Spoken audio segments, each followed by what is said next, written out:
À la une de l'actualité en Picardie, Emmanuel Macron en visite à Amiens. L'ex-ministre amiénois est de passage dans sa ville natale au lendemain de la sortie de son livre Révolution. Le désormais candidat à la présidentielle sera sur notre plateau.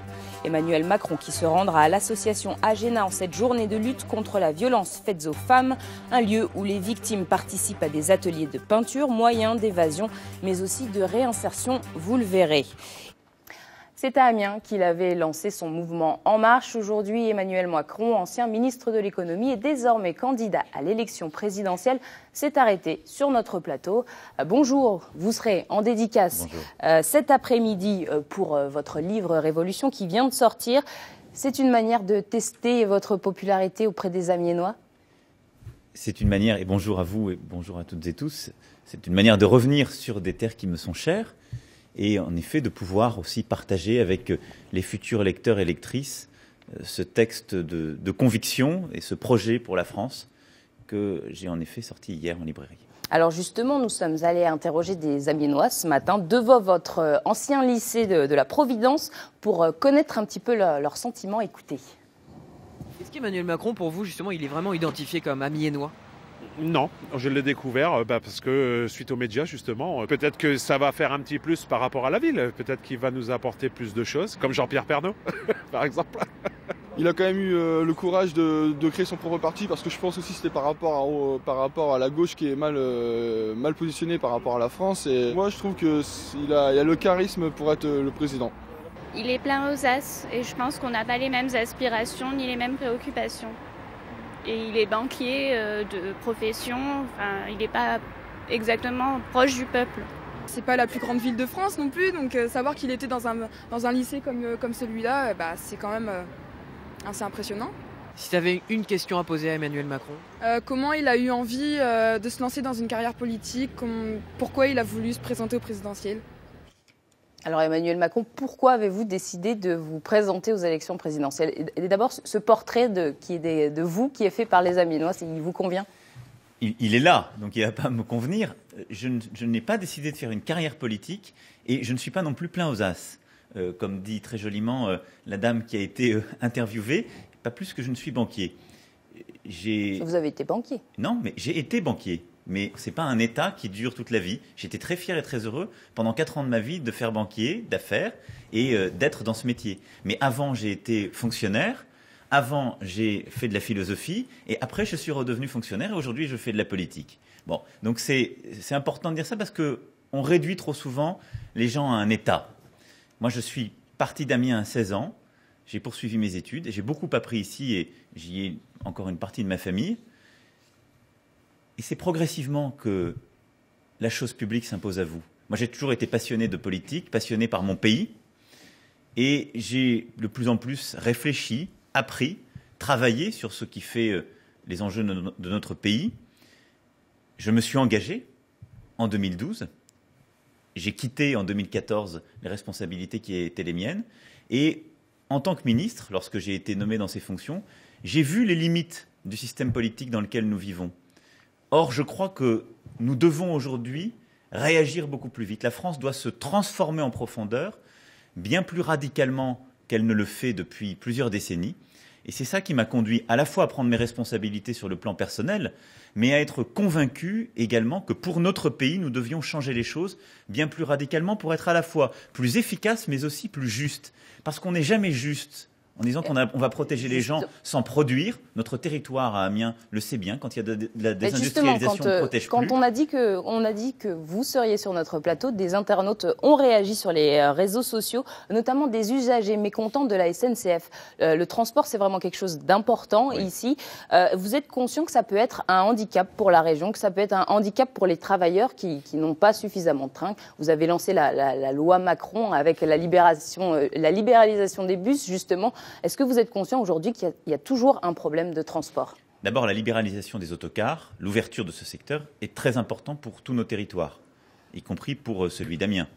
Parce que c'est ce qui permet justement de créer de la mobilité et des transports collectifs en respectant l'environnement, puisque ceux que j'ai autorisés sont en normes dites Euro 6, c'est-à-dire les normes les plus exigeantes, mais ils permettent à des femmes et des hommes qui n'ont pas de voiture particulière, parfois qui n'ont pas le permis, de se déplacer là où il n'y a pas de train. Premier point. Deuxième point, les transports par train sont en effet très importants, très structurants. J'ai longtemps été un adolescent qui, en effet, allait étudier à Paris et qui continue à habiter à Amiens. Donc, je sais ce que c'est que le TER, le Corail à l'époque, qui fait la liaison. Je sais combien, aujourd'hui, on a perdu, en effet, plusieurs trains par jour et combien c'est difficile. Quel est le problème en France ? C'est qu'on a continué à promettre et à investir des plans avec l'ouverture de nouvelles lignes, mais qu'on a peu entretenu, insuffisamment entretenu, les lignes existantes. Et donc ce sur quoi je m'engagerai, c'est un plan crédible, parce que certains ont proposé parfois des 300 milliards d'euros de plans d'investissement. On ne sait pas le faire. Mais un plan crédible pour d'abord tout miser sur l'entretien, le maintien, le développement des lignes existantes dont nous avons besoin, en particulier en lien avec les régions qui, comme vous le savez, ont pris cette compétence sur le transport régional. Et pour toutes les villes, et je pense en particulier à la région, bien au-delà d'Amiens, qui sont parfois enclavées, loin de la métropole ou du bassin d'activité, d'investir en priorité sur les axes qui permettent de relier la ville ou le village à la métropole ou au bassin d'activité le plus proche. Aujourd'hui, vous allez donner la Légion d'honneur à Jacky Lebrun, le président de la Chambre de commerce et d'industrie d'Amiens. C'est quelqu'un qui vous est proche. Vous avez des soutiens surtout économiques ici à Amiens? J'ai des soutiens dans les différentes catégories socio-professionnelles et les différents champs d'activité. Jacky Lebrun, c'est une amitié qui date d'avant mon engagement politique. Je l'ai connu ici il y a plus de 15 ans. Mais votre réseau passe d'abord par le monde économique, vu que vous venez plus de là? Non, parce qu'aujourd'hui, nous avons par exemple une référente départementale, Laurence David-Moïse, qui est avec moi aujourd'hui et qui m'accompagnera toute l'après-midi, qui est une fonctionnaire.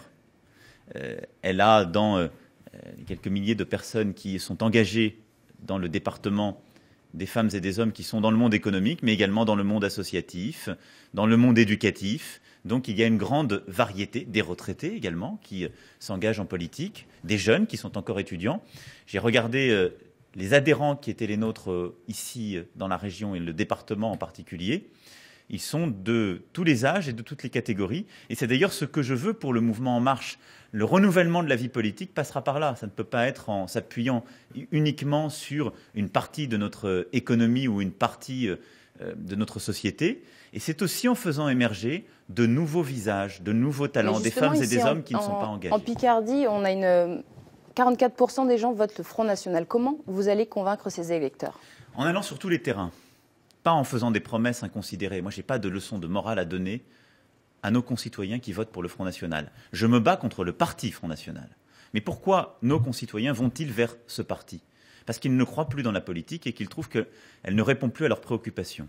Donc d'abord, en fondant En Marche, et c'est ce que j'explique dans le livre Révolution, c'est expliquer que nous, on a des idées claires. On est pour l'Europe, mais une Europe exigeante et qui protège. On est pour qu'on reproduise et qu'on réindustrialise dans le pays, mais avec des réformes qui doivent aller derrière. On ne peut pas dire qu'on va continuer à réussir à produire à nouveau avec les mêmes règles du jeu. On est pour lutter contre les inégalités, avec une vraie politique pour l'école en particulier, qui aujourd'hui ne remplit plus sa mission. Et ce n'est pas le fait des enseignants qui font leur maximum, mais de notre organisation collective. Et nous sommes pour une société en sécurité, mais qui ne prône pas la guerre civile contre une religion. Si on est clair sur ces principes, avec 10 actions très concrètes phares que dans les prochaines semaines, je dévoilerai pour passer un contrat avec la nation, je suis convaincu qu'on peut d'abord faire revenir au vote des Françaises et des Français qui se sont éloignés de la vie politique. Et je leur dis aujourd'hui, si vous n'allez pas voter, vous laissez votre voisin avec lequel vous n'êtes pas d'accord décider pour vous.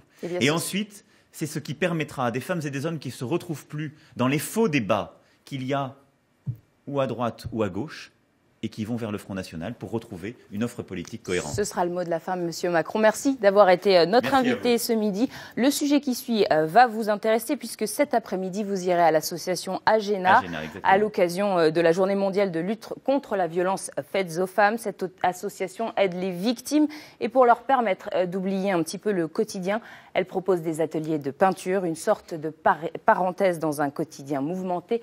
Christelle Sivat et Benoît Henrion.